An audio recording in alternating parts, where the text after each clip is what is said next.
Hare Krishna, Hare Krishna, Krishna Krishna, Hare Hare, Hare Rama,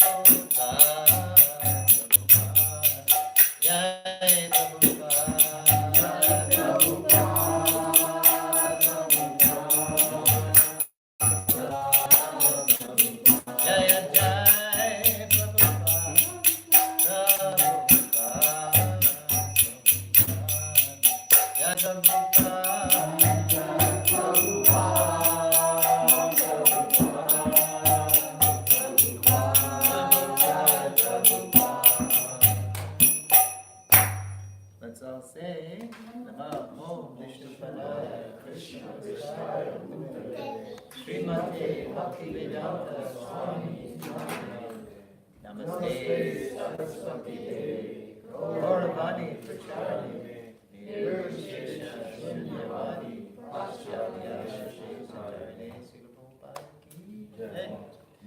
Welcome back, everyone, to our Nectar of Instruction series.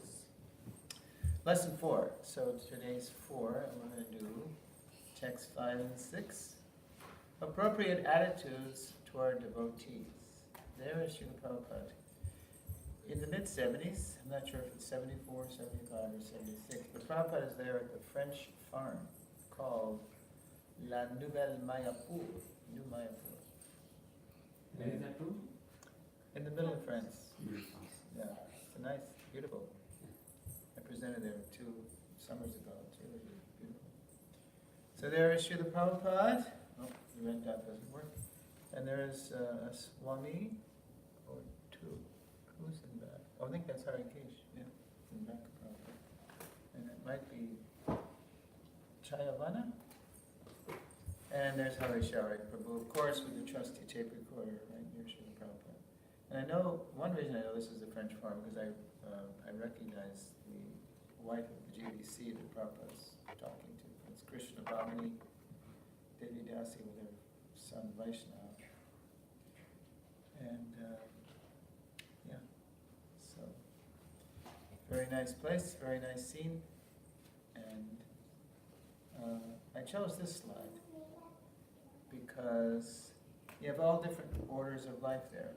You know, from the sannyas, or a couple of sannyasis, you have a Grihastha lady. Harishari, I don't think he was married then, but he's still wearing white. He's kind of a vanaprastha by default, kind of like me. Only have a yellow vanaprastha. There's yellow vanaprasthas, there's white vanaprasthas, and there are saffron vanaprasthas. And it just depends on your situation, what color you wear. Okay, so appropriate attitudes toward devotees. It's a provocative title because you might wonder, what does that mean? Because devotees are devotees, right? Well, yeah, but still we're all in different places on the bhakti mark. So how we relate with one another is very important to help each other along. And Srila Rupa Goswami will tell us all about that in this lesson. Srila Rupa Goswami and Srila Prabhupada. So,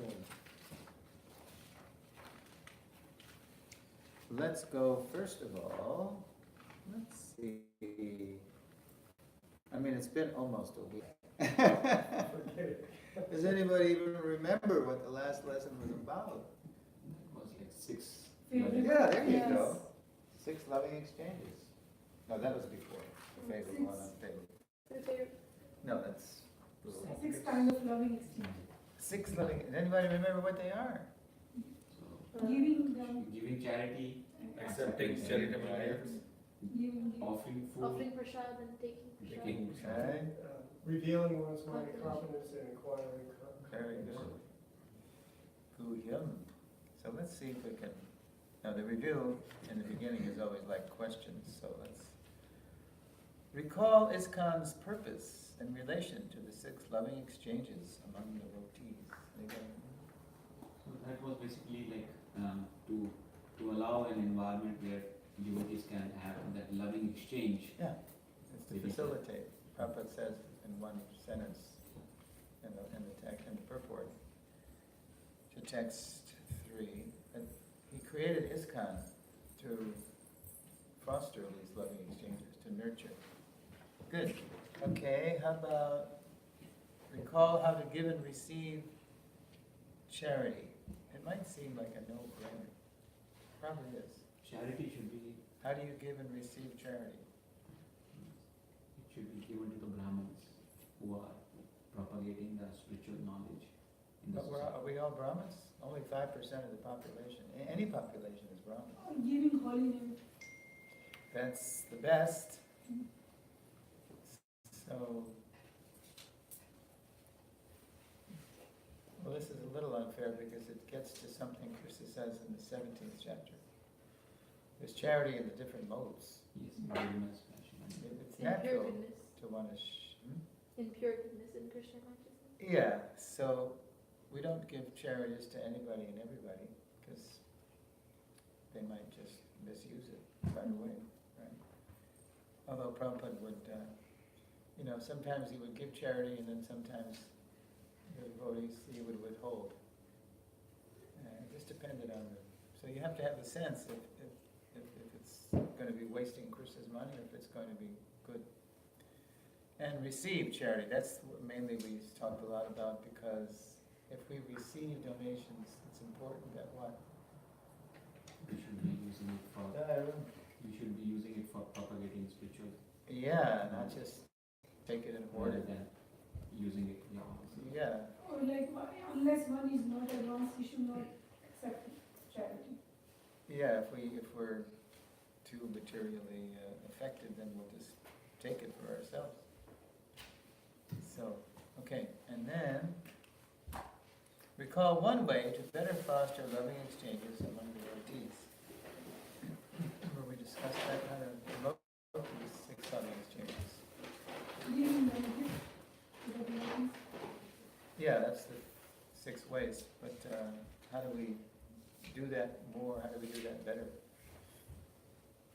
Like, yes. we can discuss Krishna Katha. Yeah? That is also. Oh, we're doing it right now. We have to get together. That's how we're Association, going to do it. association, and yes. Association, yeah. Okay, so let's launch in. Sri Upadeshamrita text 5. Let's see if we can say this responsibly. It's a long one. All right. You have books? Oh, it's on the screen too. Oh, okay. Can you see the screen okay? Thank you.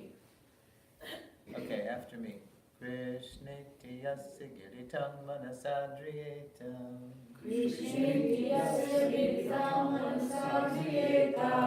Dikshasti chet pranati bhishcha vajantamisham.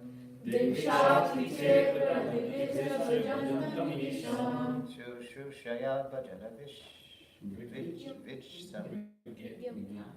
Vigyam. Oh, this is goofed. Shushushva bhajana vigyam mananyamanya. Can I borrow your pen? I'm just gonna make a note there, because it. Yeah, I saw that on my proofread, the screen, but not on what I already gave Prabhu. Thank you. I have an S, it's N. Okay. Thank you. Ninda nishunya vidamipsida sangalabhya.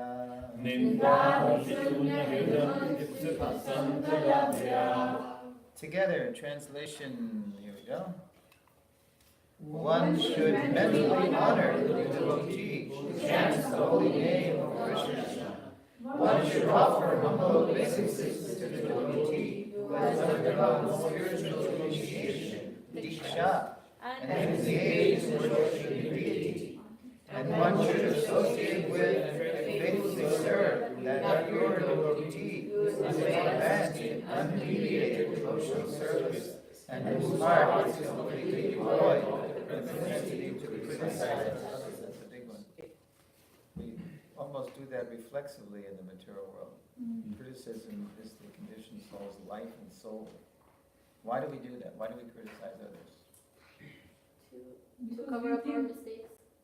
To make ourselves, if somebody's lower than me, that means I'm, Yeah, yes, it is, yes. yeah, that's like a reflex. It's not good. Or also even to have an ego, you're showing off that you're better or you know Right. things better than Same, the other right. person. That's right. We do it all the time in the material world, but we gotta get over that. It's to be outgrown, not to be cultivated. That's considered practically a virtue. Do you remember I mentioned Mark Twain saying what a cultivated, cultured man is? According to Mark. Good breeding consists in concealing how much you think of yourself and how little you think of others. He really nailed the hypocrisy of this age. In other words, everybody's walking around with these hypocritical, one is an inner critical thought and the outward revert to life. Okay. Now, so you get the idea from this verse, text 5, that we're all aspiring devotees, but we're all in different places on the bhakti mark. So, what was the When you first say bhakti mark? Oh, the path, okay, Yeah. okay. No, sorry. Okay, that's okay. I'll try to be a little more explicit. So one should mentally honor the devotee who chants the holy name of Lord Krishna. So that is a real, someone say he's brand new, but he's chanting Hare Krishna. So that's a respectable, honorable person. So whenever we see a raw recruit, say, but he's chanting Hare Krishna, I don't look at some new person and say, oh, he's only new. No. Everybody's respectable, honorable. So just if somebody's chanting Hare Krishna, just like on the street, we do these kirtan parties. I always get these emails from London. They're always filming and photo shooting. You ever get this guy, David Crick? He posts it on Freeform every time they have a Harinam. So they're on Oxford Street. So the whole world comes down Oxford Street. But if people just decide to join in, even if they're making fun of the devotees are like, yeah, chant Hare Krishna, you got it, and they're just respecting the person. Okay, so that's and then one should offer humble obeisances to the devotee who was under, so what to speak of somebody's actually gone so far as to surrender and take initiation, worshipping the deity, etc. So that person's even more respectable because he's closer to Krishna.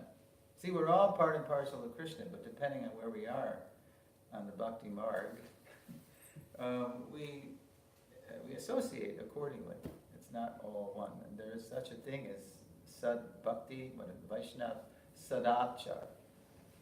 Sadachar means Vaishnav behavior, Vaishnav etiquette, Vaishnav relationships, Vaishnav community. And otherwise, if somebody's junior, how are they going to advance unless they have like the last one? And one should associate with and faithfully serve that pure devotee who is advanced in undeviated devotional service and whose heart is completely devoid of the propensity to criticize others. If I want to advance, I've got to associate and serve advanced devotees. So just like one godbrother said, I don't know if I mentioned this, Srila Prabhupada, how do you become a pure devotee? And Prabhupada answered, in this case, how do you become a drunk? You associate with drunks. They will teach you how to be a first-class drunk. We become like our association.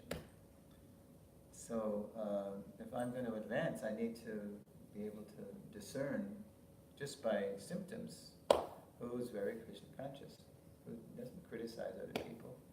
They might preach and say what is what, right? They might hate the sin, not the sinner. But they don't unnecessarily criticize people. Okay, any questions about that one? That's just the first verse we're going to look at. Okay, so now on that note, if it's not all one, if we all are on different levels, let's look at something that Prabhupada says in the purport to text 5. Who would like to read? levels of Vaishnavas.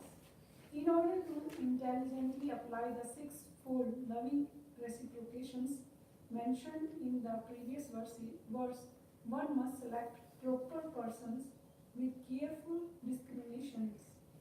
Srila Rupa Goswami therefore advises that we should meet with the Vaishnavas in an appropriate way, according to their particular status.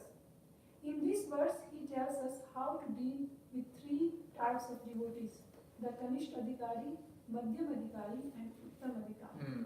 Now, see, Prabhupada drew out of that verse something that was only implicit, but he made it explicit. So basically there's three levels. I mean, we're all on a different, there's as many levels as there are living beings. But Prabhupada points out Kanishta, Madhyam, and Uttam. So let's take a look at that in some detail. Okay, yeah. All right, so this is the Kanishta. This is the beginner. Like to read? Arun, go. The following Bhagavatam verse describe the vision of the materialistic devotee. Should we all sing this? Archayam devahare pujanya shradhayate nata bhakteshu janyeshu sarvatra prakrita smrita. Now Arun's gonna... A prakrata bhakta or materialistic devotee does not purposefully study the Shastra and try to understand the actual standard of pure devotional service. Notice that key word there, does not purposefully study the Shastra. Like we can read Shastra, but unless we're really tuning in, attentive, rapt attention, there's some benefit in that, but we should try to understand what it means. Sometimes you hear Prabhupada on the recordings say, try to understand. Try not to misunderstand. Interesting, huh? Because even unconsciously, we tend to filter what we're hearing from Guru Sadhu Shastra through our material desires. We have to try to understand as it is, and that takes time, it takes practice. Okay, so let's see. Yeah, okay, go ahead. Three kinds of materialistic devotees. This is a continuation. Consequently, he does not show proper respect to advanced devotees. He may, however, follow the regulative principle learned from his guru or from his family who worship the deity. He is to be considered on the material platform. Although he is trying to advance in devotional service, such a person is Bhakta Praya, neophyte devotee, or Bhakta Bhasha, or he is little enlightened by Vaishnava philosophy. In ISKCON we have this, it's probably all over the place, but we have this phenomenon, we give a name to it, it's called PDS, Pure Devotee Syndrome. And it's very common when we first come in, and we're thrilled with our new identity as a Vaishnava, but we don't know that we're Praya Vaishnava, we're aspiring Vaishnavas. We're not presto pure devotee, but that can be a common phenomenon. And we only see Krishna in the deity. We don't see him everywhere in the hearts of others, or especially in the hearts of people who are trying to serve him, other devotees. And we tend to neglect serving the devotees because it doesn't have to be like this, but often it can play out like this. That's called the materialistic, because we don't have the spiritual vision to see Krishna more than in the deity form. The deity form is certainly a wonderful manifestation of Krishna. But what does Krishna say? Or is it Lord Shiva? He says, no, Krishna says to Arjuna. He says in the Adi Purana, it says Nectar Devotion, one who says he's my devotee is not my devotee. Only one who says he's a devotee of my devotee, he's my devotee. So the name of the game, so to speak, is learning service to the Vaishnavas, because the Vaishnavas are very dear to Krishna. So if we take the opposite way and just become the servant of the servant of the servant, then that's just the opposite of the materialistic thing, always trying to assert himself and, like you said, assert his pride. Yeah. So, okay. So that's a symptom mentioned in the 11th canto. Yeah. Okay. So that's the first kind of materialistic devotee. 3 kinds of. Now we're going to drill down a little bit. Even within that category of materialistic, there's 3 kinds of that too, which was really surprising when I first saw this. Okay, there's Prabhupada looking fun. Oh, okay. So we didn't mention this yet, but there's a term, Prakriti Sahajya, which means a devotee, but he's very sentimental to the point where he's very weak on the principles. He takes everything easily or cheaply, Prabhupada said. So let's keep going. Prakriti Sahajya, that's the lowest kind of neophyte. He doesn't even follow the principles. Then there's one who we just basically mentioned. He's chanting 16 rounds, but he tends to be a little proud. And then there's somebody who is also newly initiated, but he's okay. So he's initiated. He's gone that far. His attitude, his service is solid enough that he's been recommended now for initiation. He's taken initiation. And there's more in each one. Let's look back at the Prakriti Sahajya. Attached to women, money, and intoxication. Like I once upon a time, this is in Laguna Beach, 1976. Sometimes we at the BBT, we take our BBT work, out of LA, because it's such a hectic place, and we take little sabbaticals in Laguna Beach, because it was less hectic, and it was more idyllic and calm. So, a guy was visiting the temple, and he was telling me all about how, when he read the Krishna book, I forget the kind of intoxicant, he was taking some intoxicant. It was really an enhanced experience. You know, if you just read Krishna book high, you get so much more out of it. But no sense of sense control and mastering the desires of the senses, mind, and intelligence materially affected. So I just said something to him, try to encourage him. But so that's classic Prakriti Sahajya, that you think you can mix your spiritual advancement in with material intoxication. Prakriti Bhakta chants 16 rounds of Hari. Okay, he's chanting 16. He hasn't come to the point of initiation. What is it saying now? Oh, here's more. Yeah, okay, so the Prakriti Sahajya, he has faith that Krishna's God. Yeah, Krishna's cool. He's the best. But his commitment is to the point of following the disciplines of Krishna's Can we bhakti. like said Prabhu like he is like weak at heart? Yeah, well, He that's doesn't have said. control. What are the 2 weaknesses of heart? Attachment. I forget, it's in Gita. Yeah, he's right. He's not strong enough yet by practice. His faith is sentimental. Okay. So the fellow who's materialistic, but he's not initiated it, he follows the 4 regulative principles. Okay, that's good. So he's not a sahajya, he's staunch about that. Only serves Guru and Krishna, feels he is the best disciple. Yeah, again, you don't see the Lord in others. Or, somebody's making fun one day of this mentality, and he was putting himself in that position. And he said, yeah, it's just me and Prabhupada. And Radharani. And about all you other guys, I'm not so sure about everybody else, if you're really devotees, but I am. Yeah, so that's proud. That kind of attitude has to be given up. And it will be given up as we practice and associate with people who have gotten the first item of knowledge mentioned in the 13th chapter of the Gita, amanitvam. Humility.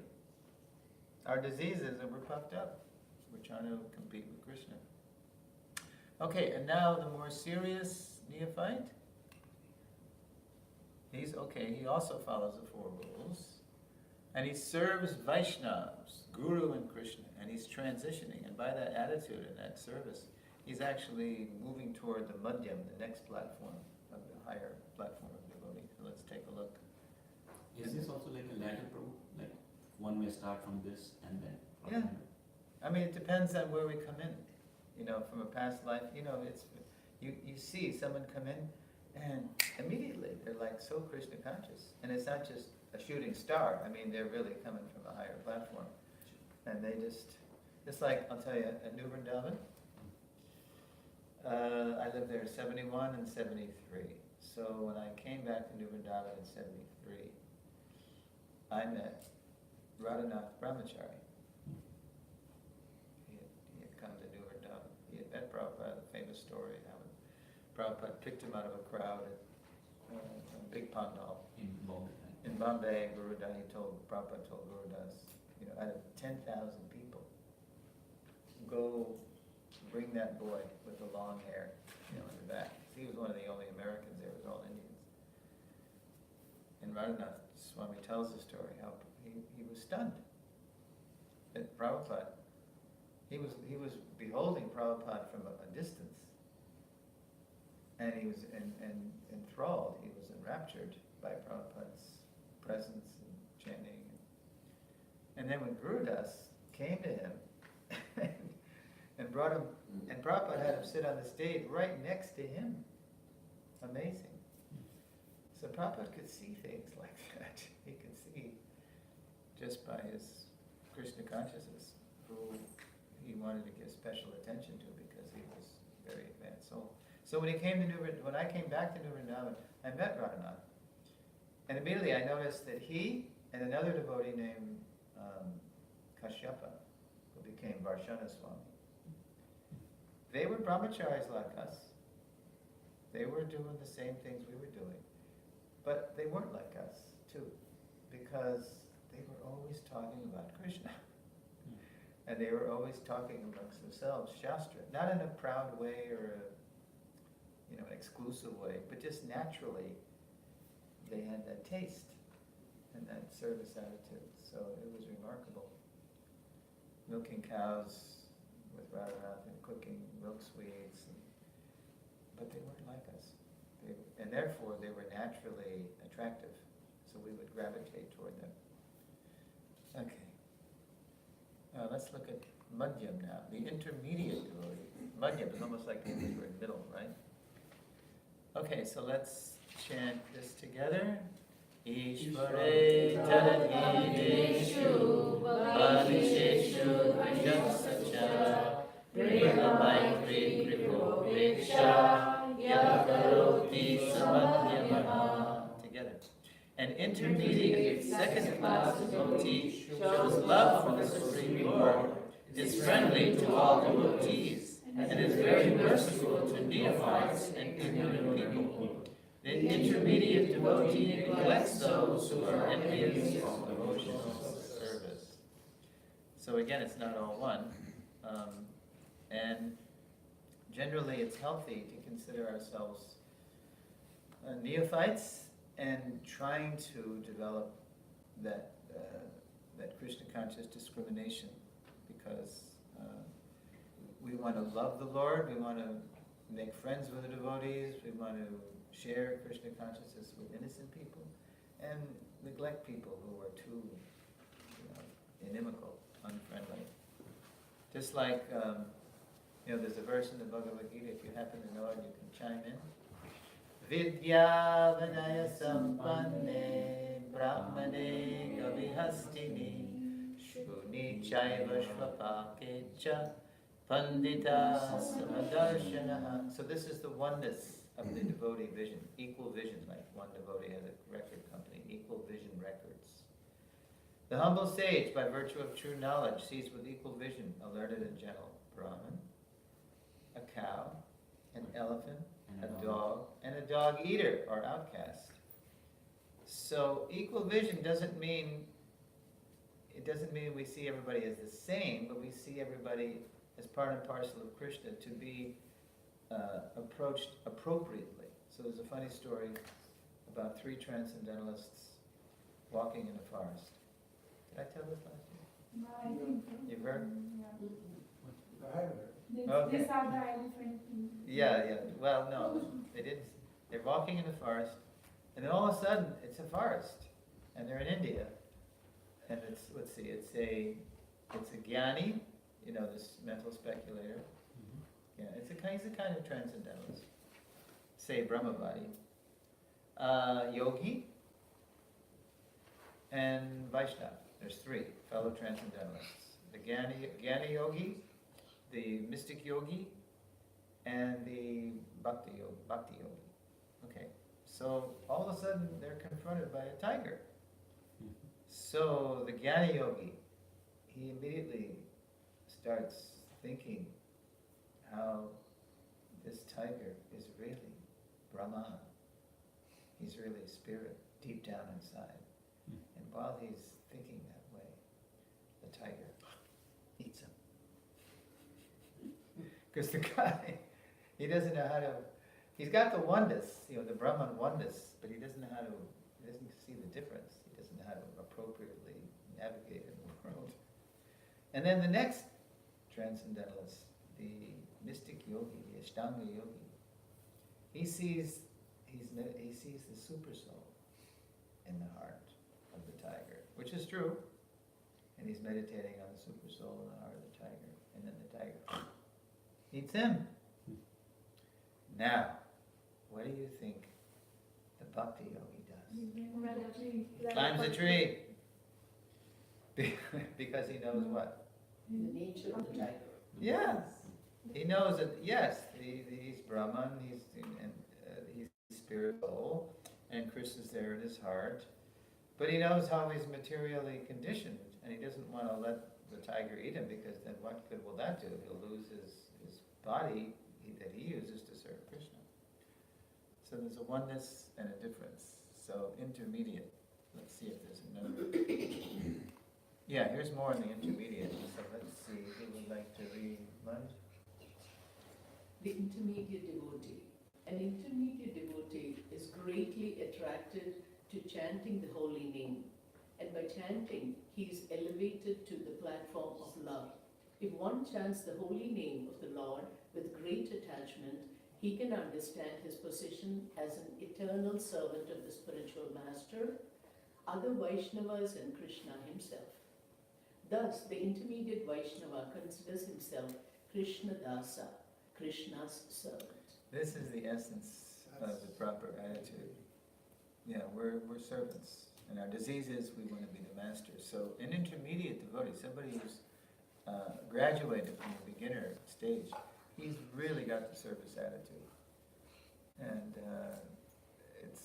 his association is wonderful. It's to be sought. So that's from CC. Madhya? Any questions about that? Or comments? No? Be clear, huh? So Prabhu, that you tell that the first one shloka was for The material is the Prakrita Bhakta. that is for Kanishta That's Kanishtadikara, yeah. Thank you for connecting that, yeah. Because there's all these terms. Oh, And you notice, I go really light on the Sanskrit. mm. I mean, like when I edited these slides, because I got this raw material from the Mayapur Institute, it's full of Sanskrit, and I only use it when you absolutely have to use it, just to make a point. But I'm completely into, like intermediate. I don't say madhyam, I say intermediate. So, anyway. You like to throw a little bit more light on Madhyamadikaris, no? So he is love for the Supreme Lord, friendly to all devotees, merciful to neophytes and ignorant. But the fourth aspect, to avoid envious of devotion service. Yeah, So that's let's go back to that. Please. Yep, let's see. That last. Dvishatsu. Yeah, he's about Dvishatsu. That's the envious person, and he's serving the envious by neglecting him. Because if we, preach to the faithless, he's just going to give him more venom. Or like, what is it that if you feel milk to a serpent, it increases his venom. So we don't want to do that. So we honor him by recognizing it's not his time yet. He'll come to Krishna gradually, but right now he won't come. So just let him be. Let him be. Okay. All right. So yeah, you got it really well. That's good. Yeah. Okay, more intimacy. Yeah, here we go. Here's another symptom of intermediate. Prabhuji. The intermediate devotee.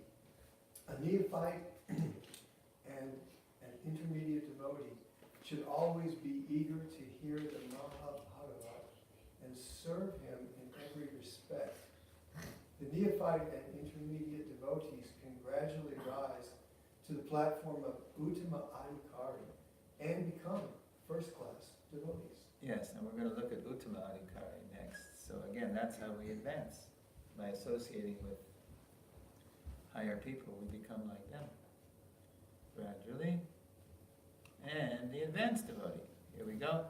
Sarva bhuteshu yam pashe bhagavad bhavamana bhutani bhagavatya anye yesha bhagavato uttama.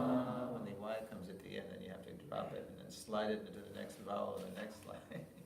Otherwise the meter is thrown off. Okay, it means, quote, together. A person advanced in devotional service sees within everything the soul of souls, Krishna.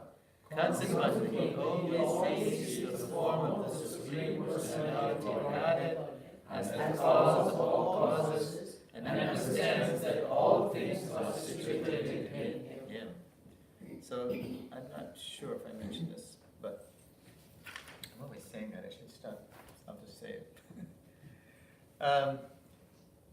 Prabhupada was of the highest caliber of Uttama Adhikari and Mahabhagavat, Nityasiddha, Shaktiveshavacharya, you name it.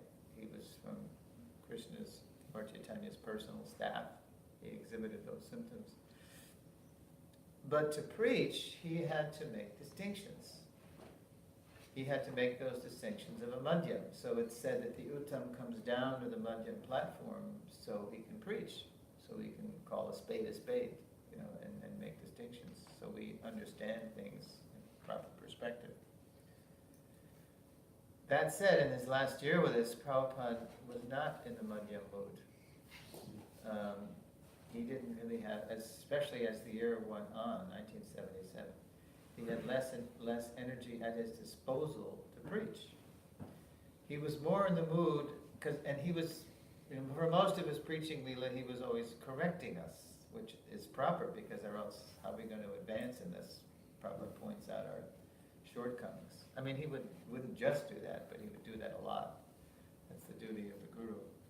But in his last year, he was mainly expressing gratitude to the devotees for helping him, because he could sense his preaching Leela winding up, and he didn't want to miss that opportunity to express his gratitude to all the devotees.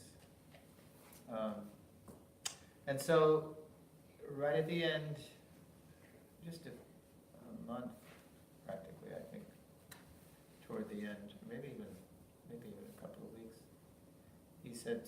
Prabhupada said to Bhakti True Maharaj, go get my godbrothers. I have to apologize to them. Because as you may know from hearing Prabhupada's spoken word and reading his books, to protect ISKCON, Prabhupada had to say and write many, many heavy things about what happened in his own spiritual master's mission, so we wouldn't repeat the same mistakes, which we have a lot, but still at least we've, learned some things. And so Bhakti True Maharaj invited his godbrothers, and a lot of them came to Prabhupada's room, to Prabhupada's bedside, right in that room in Vrindavan. Who's been there? You've been to the room? Yeah. Where the bed, yeah. That bed was only brought in the last couple of months. the bed that's in Prabhupada's room. Prabhupada was always, no, in Prabhupada's house, in his, yeah, because he couldn't, he had to lie down a lot. So he let, I think it was Harish Shari who arranged it from Bombay, this good, really good bed. And so anyway, so Prabhupada, when they came, Prabhupada said to them, please forgive me, I am Mahapatita. I am greatly fallen for offending you, the way I did. So there was this one ashram Maharaj, and he became kind of like the spokesman. And he said, no, you're Mahapatita Pavana. You're the savior of the greatly fallen. You're not greatly fallen. You're the savior of the greatly fallen. Look what you did all over the world, saving all these fallen people. No, Prabhupada said, I became too proud. Oh, so many disciples, so much Lakshmi, so many temples, so many books. I became proud. No, Ashram Maharaj said, you're our leader. You're the best. You can chastise us. That's okay. So at least at the end of his preaching Leela, there was a kind of reconciliation with the God brothers over what he said and did over the years to help us and not have us repeat the mistakes of the God brothers. So, okay. So, but because he's seeing Krishna everywhere, and he's seeing just the good. He's not seeing any of the things he has to point out to improve people. Okay? Alright? So, Prabhu, you want to read? The advanced devotee. The qualification for seeing Krishna everywhere is Manjana Charita Bhakti Lochanena Santa Sadaiva Vandadeshu Vilokayanti. the pure devotees see Krishna in their heart of hearts with the eye of devotion tinged with the salve of love. Right? Brahma Samhita, 528. Srila Bhakti Siddhanta's translation. And later lesson we'll see some comment from his purport on that. Yeah, tinged with the salve of love. That's how you see Krishna face to face.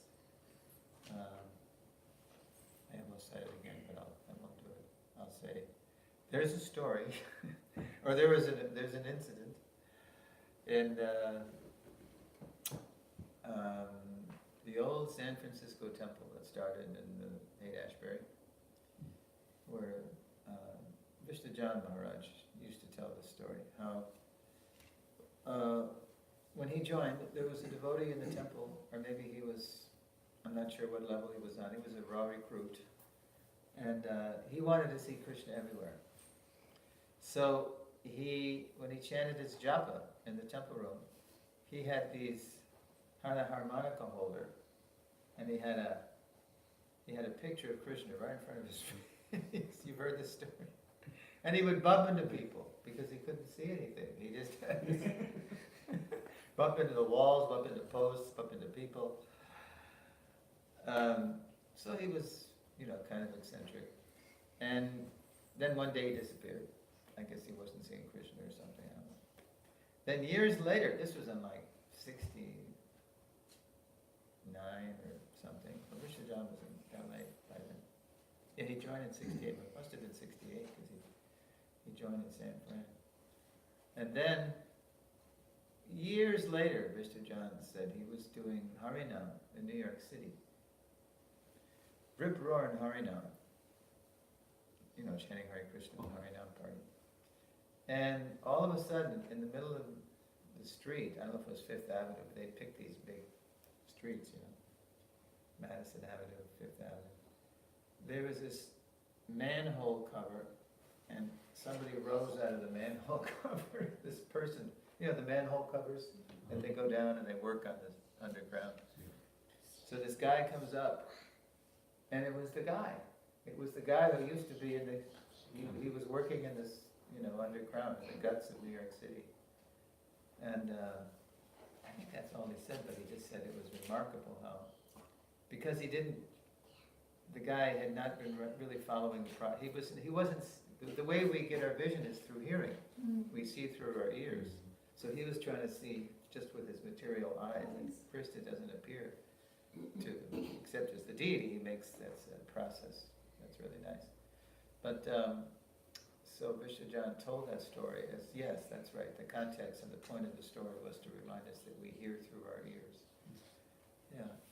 So, and then hearing, and then finally, just like I've just heard on the recordings, it's children's Krishna book, and Amala Bhakta Swami now.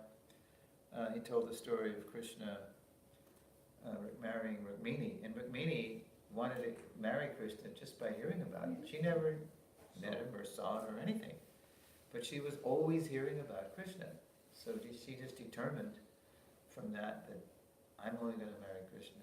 And then Krishna was hearing about her, and he was thinking of her. So it's all about hearing. Okay, that's the advanced devotee. Here's another. A person who's always chanting the holy name of the Lord is to be considered a first-class Vaishnava, and your duty is to serve his lotus feet. So, so Prabhupada gave us a quota, 16 rounds. And that's, Prabhupada says, his most essential instruction is to chant 16 rounds, because he knows we don't have a taste to always be chanting Hare Krishna. But very often, those who were close to Prabhupada physically report that Prabhupada was always, it was like breathing for him. If he was on an airplane or he was in there's one funny story of Prabhupada at that place where they made the first recording, called the Happening Album at Alan Coleman Studios. They were doing a tech check before the recording to make sure that everything was perfectly arranged with the sound system. And one of the engineers, by the way, said that I've never met anybody who had perfect pitch. Your Swami has perfect pitch. He was so tuned, But just before they started, they were hearing a hiss, some kind of something in the line, in the sound. And they finally traced it to Prabhupada. He was like chanting under his breath. He was in the studio. That was his preparation for singing. It was Hari Oh, it's Swami, we need perfect silence. Until Prabhupada's a good, he would always comply. So, yeah. So we can't always chant unless we have a taste. You can't fake it. You can only do that for so long. Right? But the more by hearing we fall in love with Krishna, the more we're just always chanting the names of our beloved. Okay. Is there any significance for the number 16? Will you always talk about Mala 16 times? Yeah. Well, also there's 108, of course, that's principal gopis, and then 64. Why 64 months and why 64 rounds? I always think it's connected to 64 somehow, because when Prabhupada gave 16, I told the story of how he first mentioned to the devotees who were stringing their beads on the eve of the first initiation. Prabhupada's having them string their own beads, because there were no beads to buy, you had to make your own. So they all went down to Tandy's bead shop near 22nd Avenue, and they got these big red beads, and they got this, it wasn't like today's nylon and all that. It was strong cotton. So they were stringing these big beads, and then Prabhupada was telling them stories about, in his spiritual master's mission, people who weren't always out preaching, if they were living in the temple, their quota was 64 rounds. And the devotees were amazed.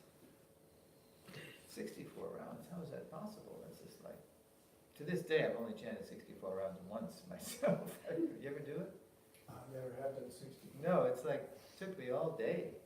I was in Vancouver on some 8 hours. Yeah, well, it was more than that for me. It was like, I can't. You've done it? No. So the devotees were saying that. They were saying, Swamiji, how could they do that?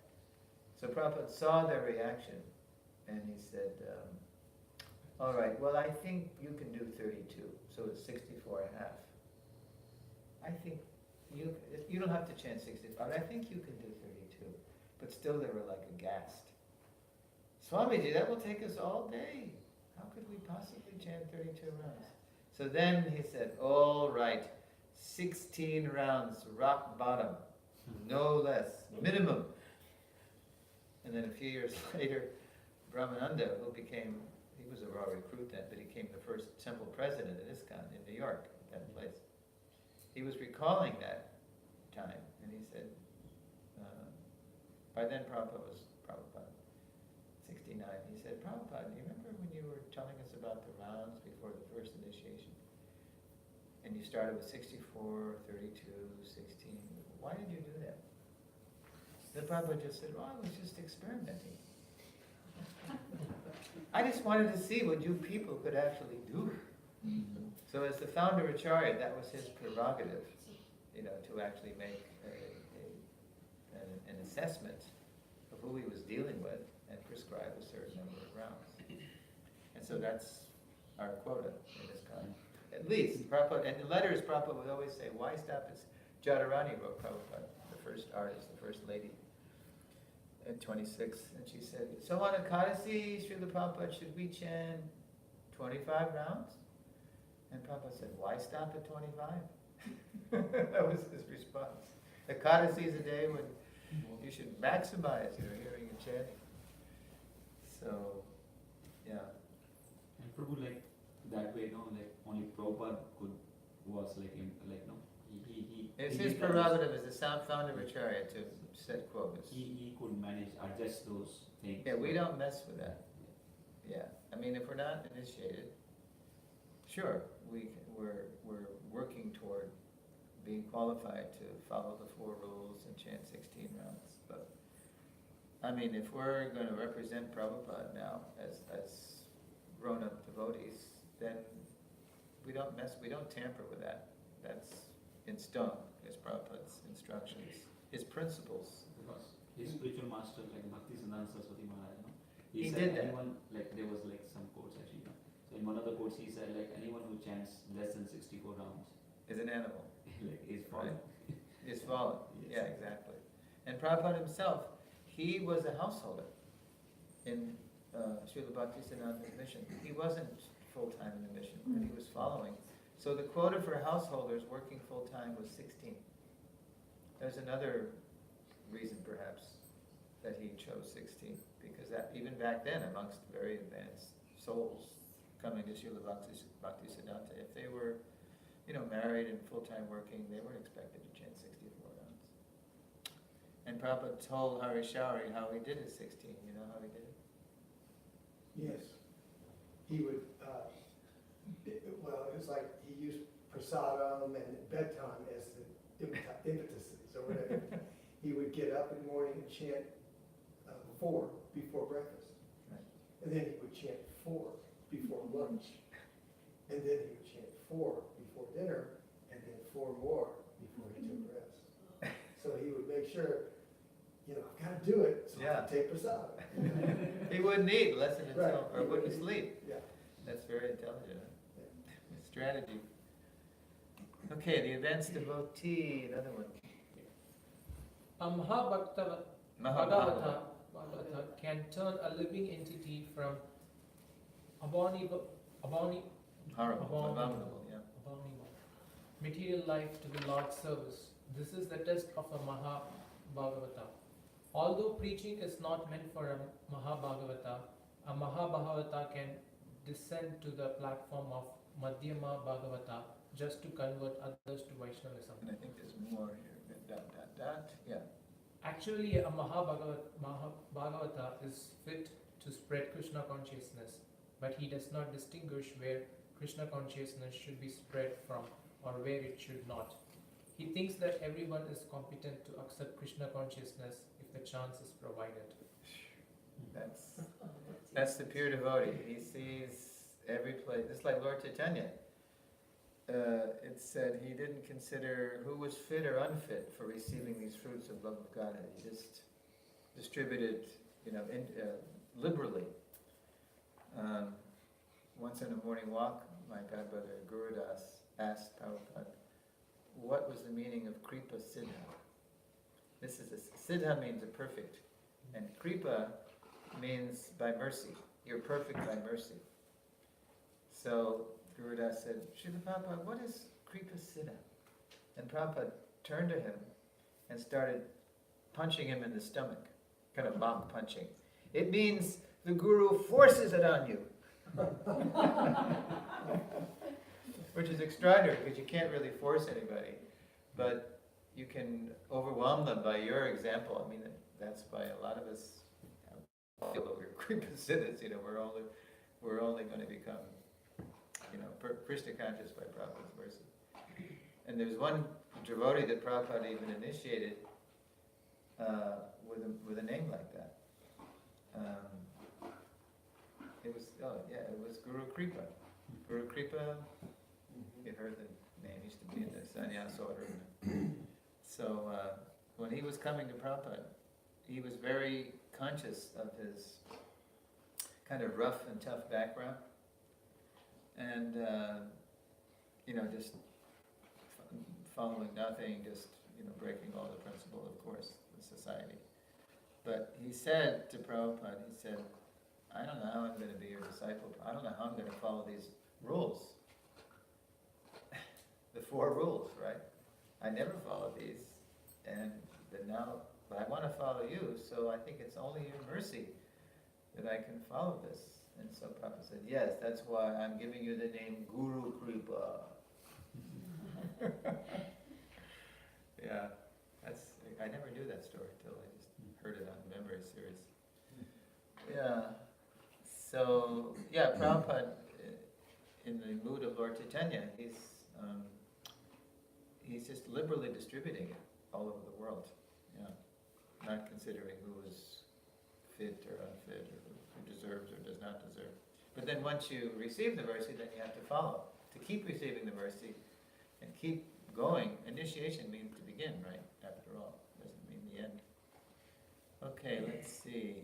Okay, so that was the 3 kinds.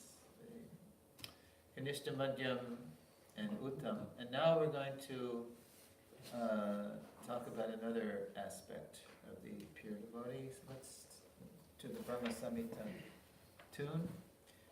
Drishtai svabhava janitai vapushascha doshai na prakritam bhakta janasya pashi gangavasam dakala buddha pena pankai brahma dravatvam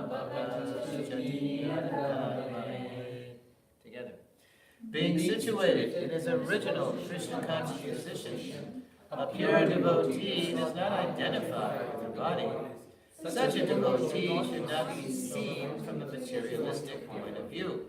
Indeed, one should overlook devotees having a body born in a low family, a body with a bad complexion, a deformed body, or a diseased or infirm body. According to ordinary vision, such imperfections may seem prominent in the body of a pure devotee.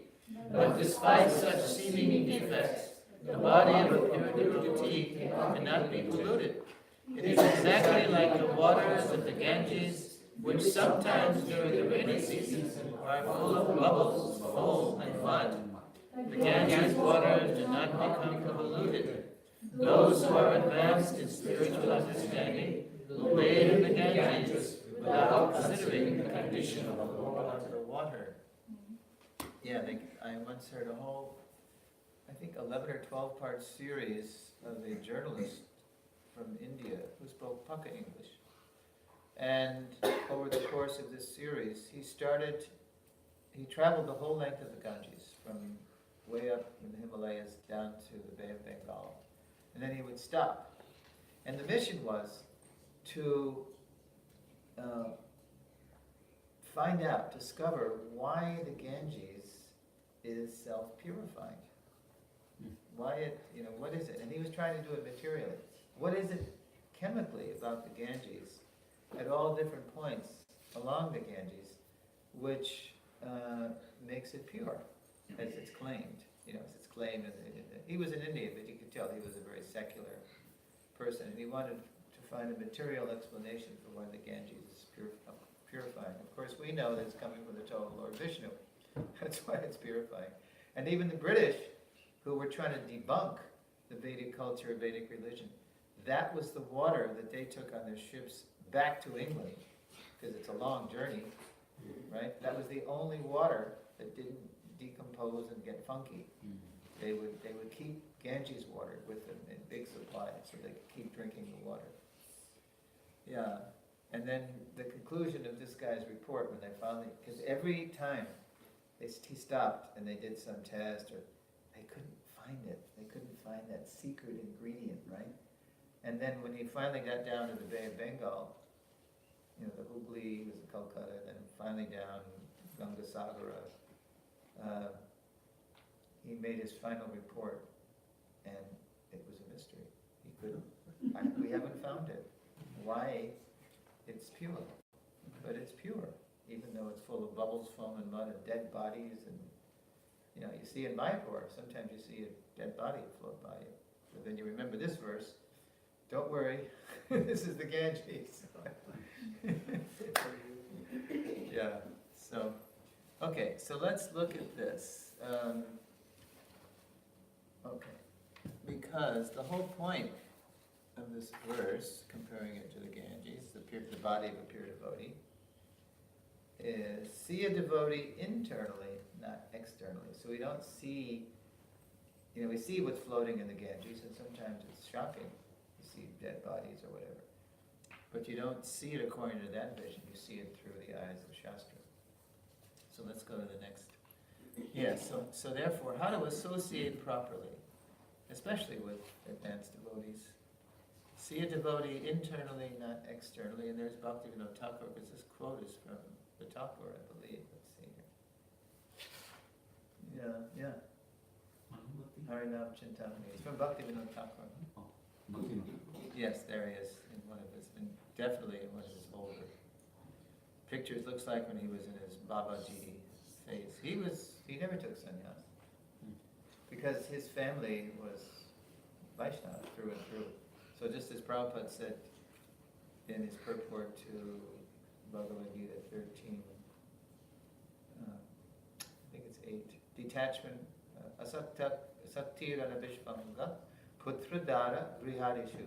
One of the items of knowledge Krishna mentions in the 13th chapter is detachment from children, wife, home, and the rest. So Prabhupada spins that positively.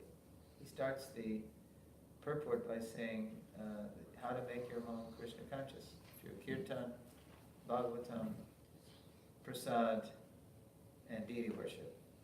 And all four are going on here, so it's very nice. So it's like in America they say the family that prays together stays together.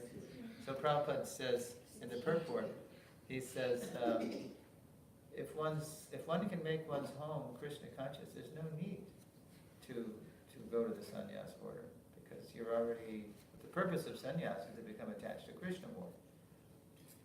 And then he turns and he says, but if it's not favorable, then the family should be, he uses the A word, abandoned, very unpolitically incorrect.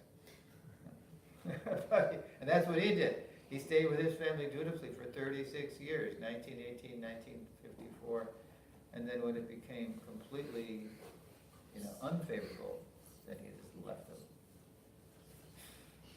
Anyway, that's part of that seminar I taught. Okay, so let's see, this is the Thakur who would like to read. Yeah. How to associate properly. See a devotee internally, not externally. If one has the principal qualification of surrender to Krishna, but if he doesn't have all of the secondary qualifications to the full extent, he is still considered a devotee. As one continues chanting, the secondary qualifications eventually fully manifest. Just like we read in CC that the devotee has 26 qualities. So the Thakur is saying here, look, the main thing is that this person is a surrendered soul. So you might see so many rough spots or incomplete things, but those things will come as the taste for chanting manifests and is added. Because he's reciprocating. Krishna is reciprocating the sincere devotee's service attitude, surrendered soul, and those other things they'll come, and then keep going. A Vaishnav may be criticized on 4 counts: his caste by birth, previous sins or faults in this life, an unpremeditated accidental act of sin, and present traces of previous sinful activity.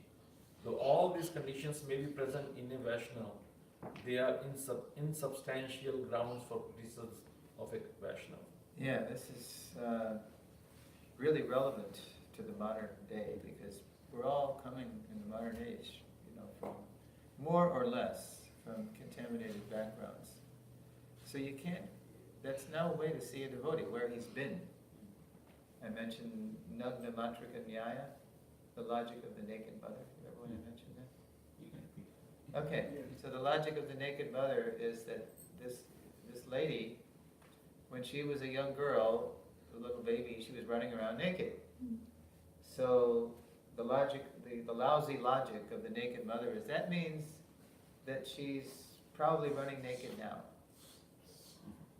And that this, what it means is that we tend to think of people the way they were in the past.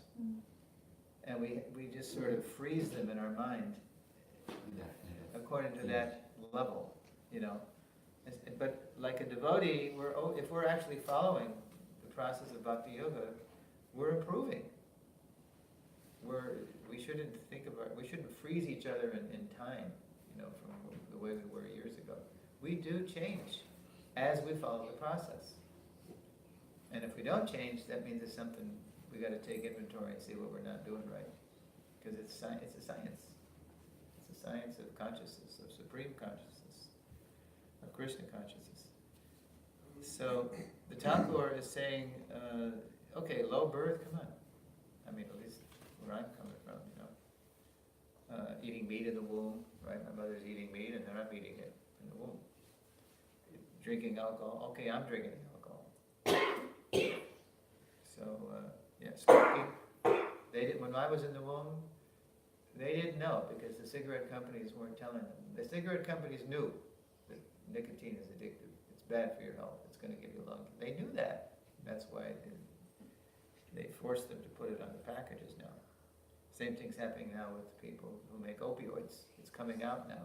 That these companies, big pharma, that these people knew that it's addictive, but they purposely didn't tell the people that want to be relieved from some pain that you're going to get addicted and then you can die from it.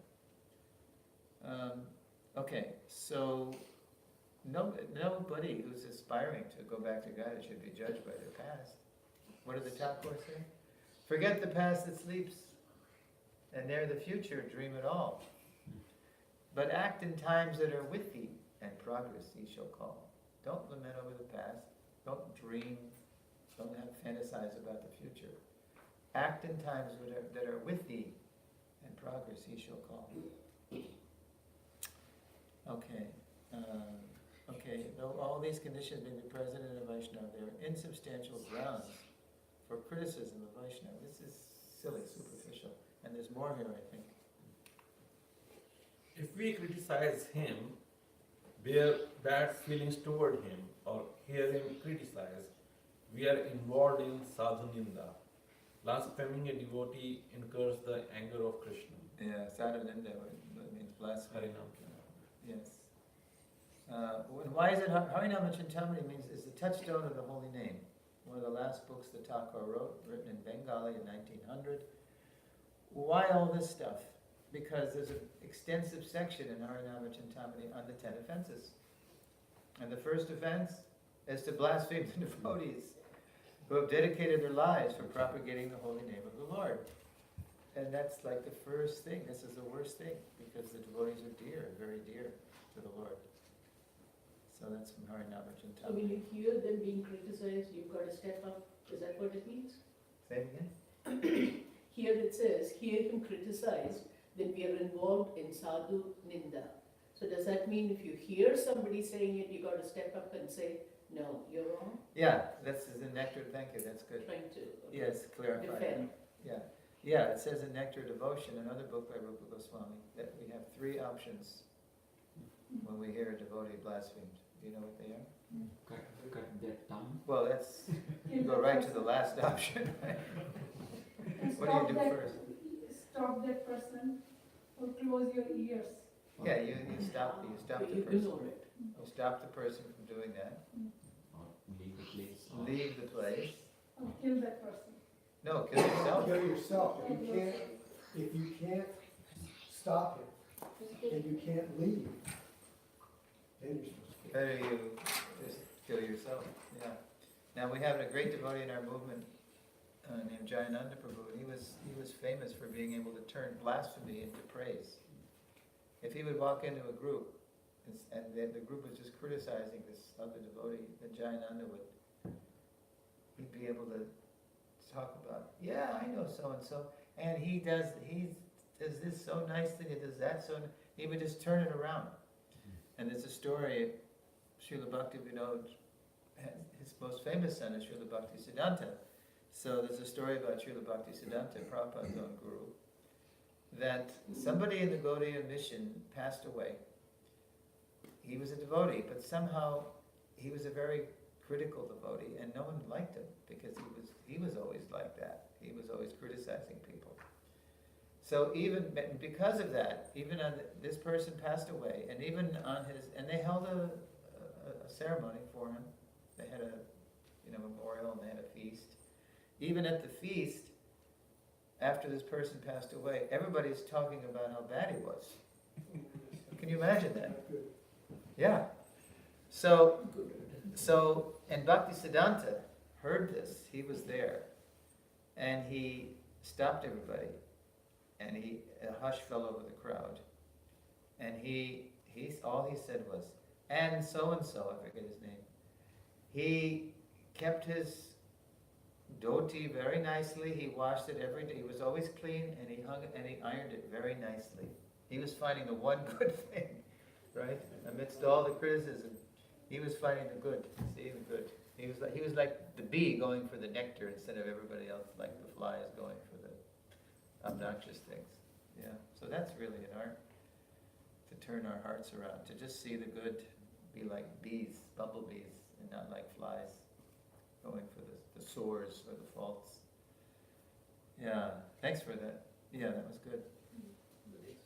Yeah, okay, so let's see what's coming up now.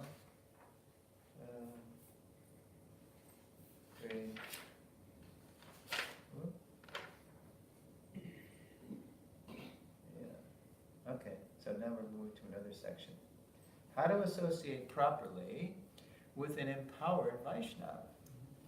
That's, like I'll tell you myself, this is very frank. When Prabhupada was walking among us, I really kept my distance.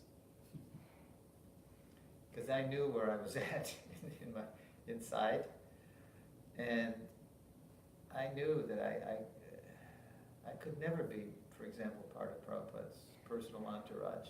I would just be non-stop foolish. I would do the wrong thing. I would say the wrong thing. So, because I wasn't advanced, I was like that, I kept my distance. Whereas others, maybe they had the same background as me, but they wanted to be corrected. And so they purposely put themselves in those situations where they would improve.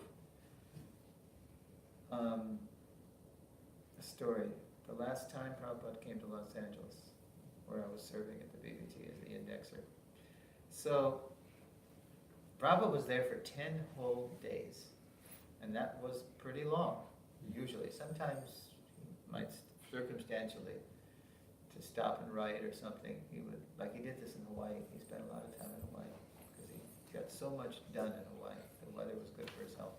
Anyway, June 76, it was June 2 to June 11. So, a lot of stuff happened. Wherever Prabhupada went, especially to big centers where a lot was going on, that means there was a lot to improve. So,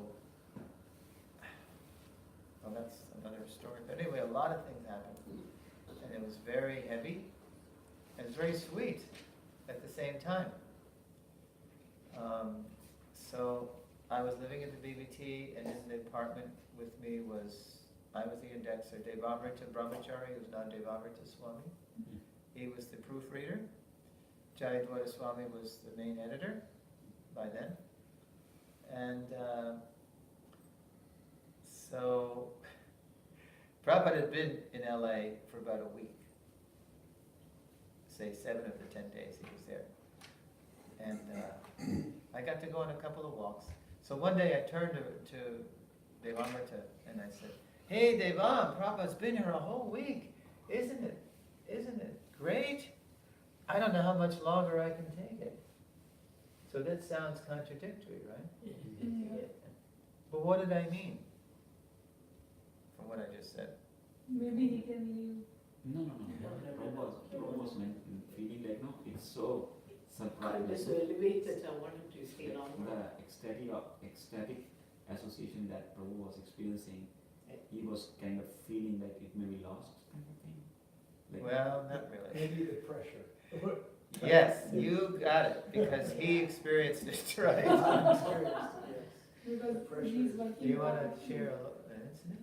Do you have an yes. incident? Well, I mean, it was just whenever I was in the same place, Prabhupada, I mean, you took less time for your bodily functions, you took prasadam, you got out the door and distributed as hard as you could all day long, and then you would come back. I mean, it was just, and if you were asked to do something to help with the cause, and you needed sleep, you just did it anyway, because Prabhupada was there, That's right. and you just didn't, it wore you out. It wore you out, yeah. That's right. So when Prabhupada came to LA for the last time, his servant was Harishari. So Harishari, or any personal servant of Prabhupada's, was on the bell. On the bell meant 24/7. If you heard that bell and you were the personal servant, you had to hop to it and tend to Prabhupada's every need. Now I wasn't on the bell. Prabhupada was in his quarters across the street on Watseka. He was upstairs with Prabhupada. I was across the street at the BBT apartments. But still, because Prabhupada's Krishna consciousness was so intense, it's so unconditional, like you're saying, and so 24/7, just by being in the same neighborhood where Prabhupada was, there was no room for Maya. I mean, it was, we all have our little gross and subtle Mayas, like the neophyte, he's trying to outgrow it, but there's Krishna and then there's Maya. Sometimes you choose Maya, sometimes you choose Krishna, right? But there was no room for that. It was Krishna, Krishna, Krishna, 24/7. So I said to Devam, "Isn't it great? Prabhupada's been here a whole week. I don't know how much longer I can take it." It was kind of like a hot, sweet chutney. Too hot to bear, but too sweet to resist. Right? So if you were close to Prabhupada, serving him close, and you weren't becoming like him, intense in your Krishna consciousness, then you had to leave eventually because you just got burned. You had to go, and this is what even the best servants of his, Shruti Kirti and Harishari Prabhu, were the best servants. And they even had to, like Harishari, the reason that Tamal Krishna Maharaj took over in 77 was because Harishari approached Prabhupada in February or March and said, "Srila Prabhupada, I think I need to go preach because I'm becoming too familiar. And I can feel myself taking you for granted." And Prabhupada said, "This is very good that you've sensed this. So yes, I approve of this." And then Prabhupada let Harishari come back, because he made Harishari the GBC of Australia, a co-GBC. So then he said, you can leave now and then you can come back. And he did come back in October as a visiting GBC part of the personal entourage. And that was the last that Hari Shari saw Prabhupada. And Hari Shari told me that the last words Prabhupada said to Hari Shari in October was, wherever you are, wherever you go, chant Hare Krishna. That was the last. You get these nuggets from the personal servants. So, okay, so yeah, how to associate with an empowered Vaishnava? There was nobody more empowered than Prabhupada. He's just on fire. Okay, so let's see, how about Radhika? An empowered person who is actually engaged in the confidential service of the Lord should not be treated as an ordinary human being. For it is stated that unless one is empowered by Krishna, one cannot spread the Krishna consciousness movement all over the world. Kali Kalera Dharma Krishna Nam Sankirtan Krishna Shakti Tarana. I always prove this verse. Tara Pravartan. Yeah, that's the Shakti Vesh, empowered Shakti Vesh avatar. Yeah, so shouldn't be treated as an ordinary human being. That was because after a while, because it is so intense, in that kind of close association, and conditioned souls, just after a while you need, like you said, it was exhausting, you needed a break. You were seeing Prabhupada as an ordinary man because you were giving him things he needed, so you began to think he's dependent on me. Not at all. Not at all. But he's giving us an opportunity to serve him. Yeah. So, okay, any questions about that? One thing can be said, if, definitely sometimes we kind of get into that kind of opportunity where we are fearful of committing any offense, but then there's nobody else. There's nobody else. You are the only one. You got to step up. In fact, that's how Hari Shari got to be the servant. He was serving in Vrindavan, and somehow everybody in Prabhupada's party had to go for different reasons, and only Upendra, the servant or the massager, Upendra gave the best massage to Prabhupada, and Hari Shari or Hari Kesh, she had to leave too. So Hari Kesh, before he left, he saw Hari Shari, who was serving as a temple commander in Vrindavan, and he had kind of a mixed record as the temple commander. He was very aggressive, and he was getting into fights with people, So Hari Kesh knew that he was kind of a rough guy. But he saw that Hari Shari was strong, so he said, "Okay, we all got to leave. You go upstairs right now, and you get trained by Upendra to massage Prabhupada." So Hari Shari was just a rank and file guy like everybody else. He never got close to Prabhupada like that, like most of us didn't. So he went up there, and then he said the first thing he did when he went upstairs, Prabhupada was getting a massage, and Prabhupada looked at him, and he said, "Yes." Like, "What are you doing here?" Like, "Yes." And so Hari Shari thought, "Oh, maybe it was a mistake because it's not that Prabhupada's waiting for me." And then Upendra, "No, Prabhupada, he's going to take over massaging you." "Oh, okay." Prabhupada just nodded his head. And then he learned, just by watching for a half hour, Upendra massaging. And then he gave a massage, and Prabhupada liked that he had strong hands and he could, he was doing it. But sometimes, there's no one else, you're right. And Krishna because Krishna must have known, this guy could be good. And he was good. He gave a good massage, and then Prabhupada was always very relaxed around Hari Shari. There was something about Hari Shari's personality that Prabhupada just could open up and talk freely with him. But that was also a double-edged sword, because then it was easy for Hari Shari to think that he's his buddy, and then Hari Shari knew that. So he was always conscious of that. So he did eventually take his leave after 18 months or something. Okay, so let's go to a foundation for further advancement. So here's the proper consciousness that we have to be in. This is a verse from the Gita. So let's chant. Kamam krodha vimuktanam yatinam yatachesasam avito brahma nirvanam vartate vidyatmanam. Together. Those who are free from anger and all material desires, who are self-realized, self-disciplined, and constantly endeavoring for perfection, are assured of liberation and freedom in the very near future. For me, the key phrase here is constantly endeavoring for perfection.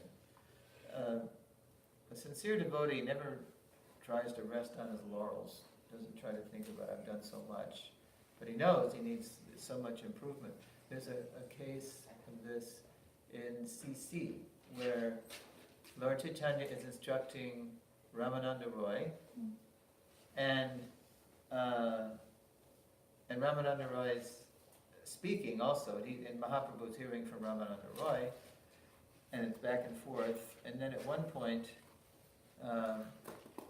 Lord Chaitanya just stops, because Ramananda Roy has been asking Lord Chaitanya questions, and then Lord Chaitanya stops. He says, "Actually, you know these things, but you're asking me these questions just." Oh, I forget the word now. Reaffirm. Yeah, it's just to it's like confirmation. You know these things, but you just are asking these things. I forget the example. It's like benefit of others? no, he's just asking for himself. But I mean, yeah. No, but when he explains, it becomes a benefit to others. Yeah, that's true. That's true. But in this context, Lord Chaitanya, he's saying for your own, for your own confirmation, something like that. So, no matter what we've done, or how much we know, or how much whatever, we never feel like that.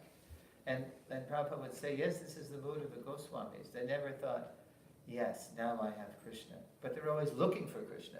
Where is Krishna? Is he at Govardhan? Is he at Radhakund? And so they're always trying to improve themselves. They're always kind of trying to come closer to Krishna. Yeah. So constantly endeavoring for perfection. Free from anger. Why do we get angry? Because we, ordinarily, because our sense gratification is being disturbed or threatened. And are self-realized. Yeah. They know their spirit soul, they know they're servant of God, and they want to constantly improve that.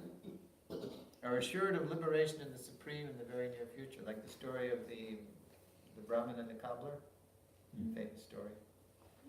Who knows how to tell it? You know it? Yeah.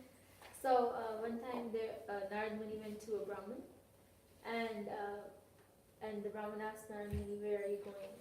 So Narad Muni said, "I'm going to see Lord Vishnu." So the Brahmin said, "Ask him how long it's going to take for me to come back to." Well, I think first he went to the Brahmin. Yeah, I was saying the Brahmin. Oh, okay, the Brahmin. Yeah, Yeah. I'm sorry. And the Brahmin said that do ask him how long it will be before he calls me back. And Narad Muni said, "Okay, I'll do that." And then next he went to the cobbler, and the cobbler asked, "Where are you going, Narad Muni?" So he said, "I'm going to see Lord Vishnu." So the cobbler was very happy, and he said, "Ask him how long, when he'll call me back." So Narad Muni said, "Okay, I'll do that." So when he went to Lord Vishnu, and he asked Lord Vishnu, "So when is the Brahmin going to come back, and when is the cobbler going to come back?" So Lord Vishnu said that for the cobbler, he'll come back right after this lifetime, but for the Brahmin, it will take many more lifetimes. So Narad Muni said, "Why is that?" Because the Brahmin he's a Brahmin. He studies the Vedas and studies Shastra. Cobbler is a Buchi. Yeah, he's just a normal Shoes. person. Yeah. So why this? So Lord Vishnu said that when you go to both of them, tell them that I was sewing an elephant through the eye of a needle. Threading it. Yeah. Passing the elephant. Yeah. Passing it And through. then you will Yeah. understand. And then you'll get the answer. So he went to the Brahmin. Narad Muni went to the Brahmin, and he told the Brahmin, Lord Vishnu said it will take many more lifetimes. No, he asked like, No, did the you see question. the Lord? No, first the Brahmin asked the question, what was he doing? You saw Yeah. Lord in the right? Yeah. What was he doing? Yeah, first he asked what was he doing. So Narad Muni said he was actually sewing an elephant. He was passing an elephant through the needle, and Eye of the needle. eye of the needle. And then so the Brahmin said, "That's impossible. That's not possible." He said, "Okay, what did he say? Like how long is it going to be before he calls me back?" Narad Muni said it's going to take a lot of lifetimes. And the Brahmin said, "Then you really didn't see Lord Vishnu. You're just making this up." So he went to the cobbler. Narad Muni went to the cobbler after that, and the cobbler, he said, "Oh, like what was the Lord doing?" So Narad Muni said, gave him the same reply, and the cobbler started laughing. And dancing. So yeah. Dancing. So then Narad Muni said, "Why are you dancing? Can you believe this?" And he said he was sitting under a banyan tree, so he picked up a seed, and he said if he can put the whole tree inside the small seed, so that is also possible. So then Narad Muni understood, and then he told the cobbler that Lord Vishnu said he'll come back to him right after this lifetime, and the cobbler was very happy. No, thank you, that's very well told. I just want to ask, Yes. add one thing. It's important that we understand that the cobbler wasn't just blindly accepting Yes, this that's what I was idea. about to say, go ahead. Okay, No, that, that's it. that an elephant can be threaded through the eye of a needle. No, he drew immediately an example from right here and now of how Lord Orion is capable of, if he can put this huge banyan tree In this. in a tiny seed. I think it's great. Faith is very So he has important. learned Yes. to see Lord in everything. Yeah. And that means like superstition should not be there, like it should be Right. like based on knowledge. Yeah, based on knowledge. Yeah, faith is based on knowledge, not just sentiment. And he had a very scientific explanation. Even the Brahmin is reading all the scriptures Right. and always meditating, but still that faith. But he was making his own mind the center. Right. He wasn't accepting the inconceivable potency of the Lord. That's the The first thing. practicality is not there, only the theoretical part he knows. Yeah, Yeah. yeah. So that's what Jiva Goswami says. He says, to understand Krishna, the first thing you have to understand is that Krishna has inconceivable potency. You can't contain Krishna in your mind. He's inconceivable. But that's not a cop-out, that's a fact. And there's the example. He can put the whole tree in the seed. So what's the problem for threading an elephant through the eye of a needle? Yeah. Good. Okay, so let's see. I think we're just about at the end. How are we doing? Okay, good. Let's look at the review. No, yeah, here's the review. In this lesson, we looked at 3 levels of devotees. Let's see if we can remember. What's the beginner called? Kanishta Adhikari. And what are some symptoms of a Kanishta Adhikari? He The is a Krishna Only devotee. works of deity and not the devotees. He can't respect the devotees around. Right. And what does he think of himself? That he is The He's very only advanced. person, yeah. He's very, although he's a beginner. Yeah. Good. And he's- And he the, does and the not- middle, what's the middle? What does he do? Madhyama. Madhyama. He does the 16 feet. Yeah. he only serves God and Guru, Krishna and Guru. Well, Oh, wait, we're still, what level are we on? Middle. Middle. Middle? So what does he, what's the middle mean? Who does he see? He sees, Madhyama. Madhyamani. Yeah. He can clearly distinguish between the envious and the normal, and he can properly deal with the devotees and the Lord. right? And he worships the Lord, makes friends with the devotees, shares, preaches to the innocent, and Serves. avoids the, Yeah. Perform Envious. service. yeah. So he makes And neglect distinctions. those are envious. Right, yeah. Doesn't want to give them fuel for offenses. And then the highest devotee, Uttama. how does he see? Uttama. So they like- Uttama. so He he sees chants all 16 devotees at the same He's level. initiated 16 rounds. Uttama. Yeah, Uttama. That one. He actually sees everybody At the serving same Krishna level. but him. And he never distinguished between the neophyte or the advanced. He's just the opposite of the neophyte. The neophyte thinks he's the best, and the Uttama thinks I'm fallen. Full of Everybody humility. else is serving Krishna, but me, I'm Mahapatita, that's what Prabhupada said. And he can spread the holy name anywhere. Yep. Like he can Anybody. make anybody devotee. Like, Yeah, he can be a touchstone And he can come down from that platform Yes. for preaching. for preaching Preach. purpose. to increase the family of devotees, yeah. Okay, and how do we see a devotee internally, not externally? What does that mean? By not considering his physical faults, Complexion. His birth, his Birth. sins, Deformed Previous- body, previous body background. culture. Body. yeah, or his like, background. who said this? If I see Lord Nityananda walking into a liquor shop or a brothel, what do I think? He's going there because he's falling down? He's going there for preaching. He can do that. Here's a Jayananda story in that connection. I keep mentioning Jayananda. Everybody knows Jayananda was a great devotee in our ISKCON who joined in 67, passed away in 77. And a great example of his compassion was, every year around Rath Yatra time, he would engage whoever was around, usually rough and tough guys, who maybe people men deal with because they just were so rough and tough, and they had, qualities that people wouldn't want to associate with. But Jayananda, because he was so equal to everybody, and so he engaged them to build the carts or spruce up the carts every year. It was always a marathon, right? So one time in San Francisco, the devotees noticed that at a certain time of day during the building, or the refurbishing of the carts, Jayananda would disappear around the middle of the day. He would disappear. And so they didn't know what he was doing, because he was always leading the charge. He was the leader of the men. And then, so one day, one devotee decided to notice when Jayananda would leave, and then, so he followed him. He followed Jayananda to a bar and grill, where meat and alcohol are served, because somebody had left the temple and was working there. So Jayananda was going to bring him prasad. Well, just bring him prasad, yeah, and eventually, and I don't know if he ever succeeded in bringing him back. And so the devotees thought, wow, Jayananda has such compassion.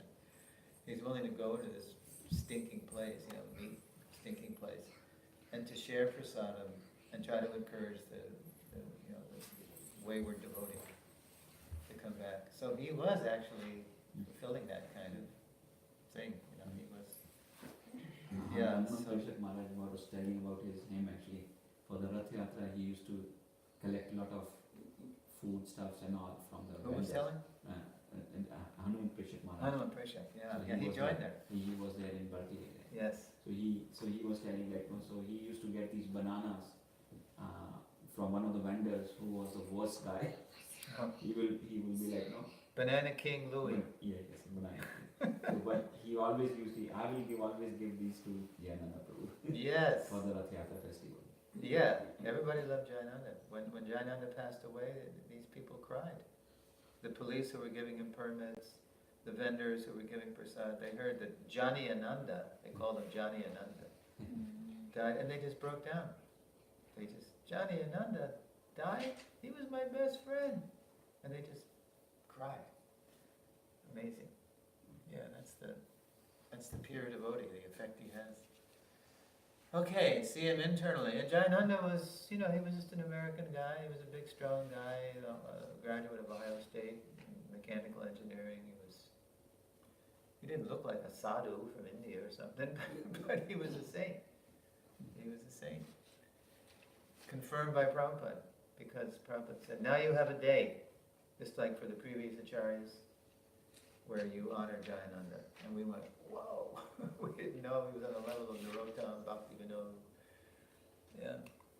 Okay, here's the quote from Srila Bhakti Siddhanta. Let's give the last word to Radha. The Kanishta Adhikari devotees take full shelter of the chanting of Shri Krishna Nam, knowing it to be supremely beneficial. But they don't realize that the position of the Madhyam Adhikari is above their present position, and that they should strive to reach that position at some time in the future. Yeah, we can't get stuck, no matter what level we're on, and think, I'm okay. No, we're never okay until we're back to God, until we're completely in love with Krishna. Yeah, that was, yeah, that's in his commentary on Avriti to Upadeshamrita. And now we'll see what the final image is. Yeah, there's Prabhupada. He's manifesting all the symptoms of a Uttamadhikari, always chanting and hearing about Krishna. That's his quarters in the French farm. Because I was there a couple of times. And they really preserved it very nicely. Both his darshan room and his quarters, they're adjoining rooms. Very well done. Well, that's all I have. So does anybody have any? Yes. So Prabhu, like my question is like we are hearing it's so nice like chanting Krishna's name. Like why we have this tendency like for myself Prabhu, if I have 16 rounds per Prabhu, I always keep 2 rounds at the night. Like I will sleep before sleep. So why we are not like that? We can chant all the round. At one time. No, not one time before like night. Even I always You keep purposely 2 rounds. keep them. Purposefully, I always keep 2 rounds. Why do you do that? What's the reason? I don't know, Prabhu, like I don't know. after dinner I will chant 2 rounds. It's Well, that's using nice. that control. That's nice. I mean, you end the day chanting Hare Krishna. Yeah. Sleep on that nice stuff. I could chant 2 rounds extra after my dinner, so, but I always keep. But you're always busy too. Yeah, you're right. So you don't have to chant 64 rounds. You're always cooking. But he has given the whole formula, Prabhu. Like you have to chant, you have to, maintain like Hearing, work, hearing. Yeah, that's all those different things. ISKCON sandwich. You've heard that, right? Prabhupada called it the ISKCON sandwich. We start the day with hearing, sadhana. We work all day, and then we end the day with hearing. And then we have a fighting chance of remembering Krishna, even in dreams. Prabhupada told us in Vrindavan. If you practice well enough, you can think of Krishna even in dreams. But that dream will be reality. It's Krishna's there. So there's Prabhupada showing, not just showing off, but he loves to sing to Krishna. Aye. So Prabhu, another question I can be raised actually, like probably at work and all we see like these materialistic people actually, now they are so much hand in hand with each other for helping each other in the sense gratification. Yeah. They are so, even though they cannot get along, but they're so close, like they will help each other. For money. That's the common cause. To serve each other's senses, Yeah. right? But on the other side, Prabhu, like devotees, like we have the higher goal than that. Mhm. Like we are basically there to serve the Lord, Right. Krishna, right, Prabhu, and engage everyone in the service, Prabhu. Yeah. But why those kind of selfish motives comes, Prabhu, and that creates divisions between the devotees, Prabhu? Yeah, well, when we love Krishna as much as the non-devotee loves money, then we'll be going places, right? It's an old habit. It's not surprising that we're mixed and we have mixed motives. It's just, but the more the sadhana becomes intense, as Prabhupada says in one Gita purport, and then the devotee falls in love with Krishna, then we still have to maintain, we still have to make money or do what we ever have to do, but we fall in love with Krishna. We become less attached to the activity or the fruits of the activity and more attached to Krishna. It just happens over the course of a life. It says in 1/11th Canto purport, takes hearing about Krishna for a long, long time. I noted that. The Sanskrit is, I forget, but it's 2 longs. In other words, look how long we've been in the material world. It's not going to happen. Rome wasn't built in a day, and pure devotional service isn't had in a day. It's usually a gradual process. In the 6th chapter, Shanai Shanai, gradually, step by step, with full conviction, gradually, one should become situated in a trance by means of intelligence. And thus the mind should think of the self as servant of Krishna and nothing else. And that takes practice. But the more we practice, the sooner we become perfect. never ends. Hmm. Right? Perfect, more perfect, most perfect. There's even an eternal competition between Krishna and his own awareness of his potency. As soon as he is aware of his potency, it increases. So, it's forever. Are you talking with the rift bit among the devotees or? Yes. Yeah. So he, I think that kind of that got answered, like we have to bring more and more Krishna in our right. That was Yeah. It just takes practice. Yeah. Practice The makes devotion perfect. grows. And look at Jayananda did. He can just change the conversation from blasphemy to praise by his by his full taking to the process. But even like sannyasis and all who are managing the temples and all, like in my case, like we know the Guru, our spiritual master, is managing so many temples. Yeah, He has to take many strong decisions, yeah, which probably like as householders we may like we are not like we try to resist those kind of situations. yeah, because it's a big burden. Like one after It's a the big, other. he doesn't feel it as a burden. It's a labor of love. The more we hear about Krishna, the more we don't feel it as a hard labor, like busted rocks, hard labor we feel. But I can't talk so much about that because I've always scrupulously avoided any management position. Because I was sharing with you that I was temple commander for one day in New Vrindavan. Because Kirtananda Swami had influence. He's an older devotee, so he got Shruta Kirti to be Prabhupada's personal servant. And so Shruta Kirti was the temple commander, and he had such a nice personality that you wanted to cooperate with him. But then he left, and the day he left, Kirtananda Swami said, "Okay, you be the temple commander." And by the end of the day, I was screaming at everybody because I didn't know how to inspire. I just tried to force it, nobody was listening to me because I was all repulsive instead of all attractive. So I just went screaming. I just went crying to Kirtananda, literally. And I said, "Maharaj, I can't do this. Nobody's listening to me." And so Kirtananda said, "All right, I can see you're not fit for this service, so you can be a pujari." Anyway. I read something recently where Prabhupada said, whether he was asked, how is it that, all the devotees are clashing, their personalities, just having a hard time working together. And I think Prabhupada's response in this case was something like, well, we were recruiting men from all rungs of society, from all different backgrounds.